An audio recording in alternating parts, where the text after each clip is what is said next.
আমার বিড়ালের বয়স যখন 3 মাস বয়স তখন ও এভাবে খেলাধুলা করতো। তো শুরুতে হচ্ছে ও এভাবে খেলতে চাইতো না। যখন প্রথমবারের মতো ওর জন্য বল নিয়ে আসছিলাম, ও বল দেখে খুব ভয় পেত।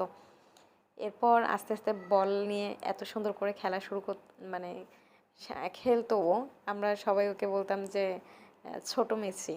মানে ওর ঠিক বল ঘোরানো, বল খেলা, এদিক থেকে ওদিক নেওয়ার ধরনটা এত মজা লাগতো আমাদের সবার। আমরা খুব এনজয় করতাম ওর বিষয়টাকে। দেখেন আপনারা ও কত সুন্দর করে খেলতেছিল। অনেকেই হয়তো বলতে পারেন যে আপু বিড়ালের বয়স 3 মাস বলতেছেন, কিন্তু ওকে দেখে তো 3 মাসের মনে হয় না। হ্যাঁ, ওকে দেখে 3 মাসের মনে হয় না এই কারণেই, কারণ ও পার্সিয়ান বিড়াল।